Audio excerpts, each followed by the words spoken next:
Iris Apfel and her husband Carl's adorable love story. Iris Apfel was a self-described geriatric starlet with a flair for fashion, design, and combining what's cheap with what's chic. Apfel's creative endeavors have ranged from her career as a textile designer to working as an interior designer for the White House, and producing of her own jewelry and clothing lines. Apfel was an under-the-radar style force until the Metropolitan Museum of Art in New York dedicated a show at the Costume Institute to Apfel's collection of clothing and jewelry in 2005. As inspiring as Apfel's personal style is her decades-long love story with her husband Carl.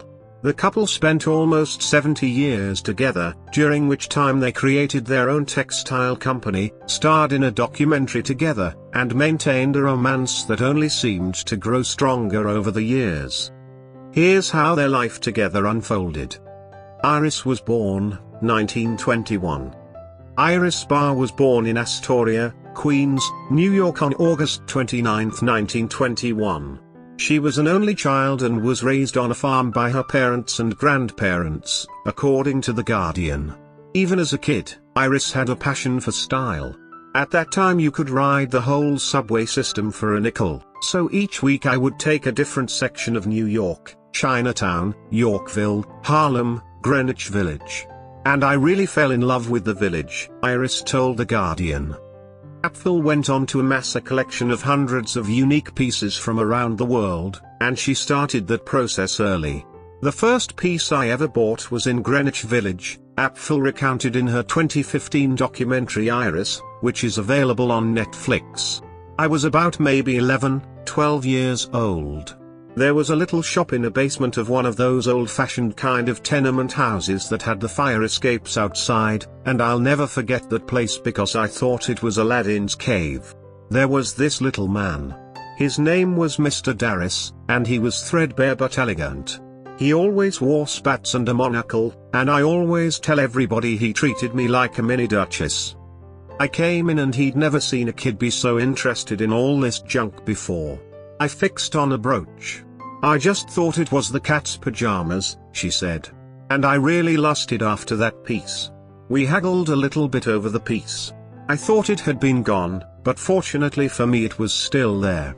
Anyway, I bought it for the magnificent sum of 65 cents. He gave it to me. I was so thrilled, my God. Apfel eventually went on to study art history at New York University and attended art school at the University of Wisconsin. She later used her knowledge of fashion and bold sense of design in her work as a copy editor at Women's Wear Daily. Iris and Carl meet in New York, 1947. Iris met Carl Apfel while staying at a resort on Lake George in upstate New York, according to an interview with The Guardian. Our first date was Columbus Day, Apfel said. Thanksgiving, Carl proposed. Christmas I got blinged. Washington's birthday, we were married. Carl and Iris were immediately attracted to one another, and their droll senses of humor are on display in Iris. There was something about her that just got into me, Carl says in the documentary. It's always there. Sitting beside him on the couch, Iris gives him a pat on the hand and says, "Oh, my little pussycat," and I figured he was cool and he was cuddly, and he cooked Chinese, so I couldn't do any better. The couple marry, 1948. By February 22, 1948, Iris and Carl were married. I never wanted a wedding, I wanted to elope, Apfel admitted in her documentary, as she flipped through an album of old wedding photos, lingering on a picture of her and Carl dancing. I said I'd rather have the money, but the parents and the grandparents wanted the wedding. It was a fairly small wedding, I think 125 people, but very posh.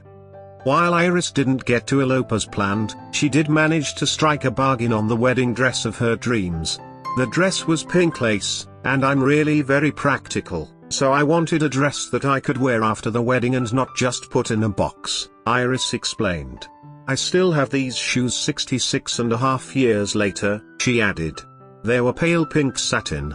They're back in style. If you hang around long enough, everything comes back. Together they found Old World Weavers, 1950. After 2 years of marriage, Iris and Carl co-founded Old World Weavers textile company, which specialized in restoring furnishings for homes. "We never intended to go into the fabric business," she said. "Nothing I ever did I intended to do. Everything just kind of happened." Iris, who had completed an internship with interior designer Eleanor Johnson in the past, had a knack for sourcing the materials and fabrics necessary to restore antique pieces. She had a very big decorating business, Carl said in Iris. "I would go along with her. I'd take my little toolbox, hang the pictures. And I got a kick out of watching her make something beautiful." Business booms, 1950 to 1992. As part of their work, the couple worked on projects for the White House under multiple presidencies, including Truman, Eisenhower, Kennedy, Johnson, Nixon, Ford, Carter, Reagan, and Clinton, according to Quartz. But the White House wasn't the only place Iris and Carl traveled together. "We did exact reproductions of 17th, 18th, 19th and early 20th century fabrics, and I would do my best to get them to be as close as possible to the original," Iris said. "That's why we traveled so much, because there is no one or two mills that can do everything. It's all very specialized." Together, the couple went on trips to places like Turkey, Morocco, and Lebanon twice a year, collecting everything from haute couture pieces to knickknacks that cost a few cents. Iris combined all of these pieces to create one-of-a-kind designs that her clients adored. "I was a busy bee," Iris said. Carl, who accompanied Iris on every trip and helped pick out pieces they could work with, recalled Iris's passion shopping. "When you get to know some of the dealers like we did, they'd open up some of the places for us like you've never seen before," Carl said. "They'd open at a certain hour and they'd close at a certain hour. Who do you think was the last one?" Iris. Iris and Carl decided not to have children, in part because they traveled so often, and in part because Iris was as dedicated to the unconventional in her domestic life as she was in her personal style. "I don't believe in a child having a nanny, so it wasn't what we were going to do, but also having children is like protocol," Iris told The Guardian. "You're expected to. And I don't like to be pigeonholed."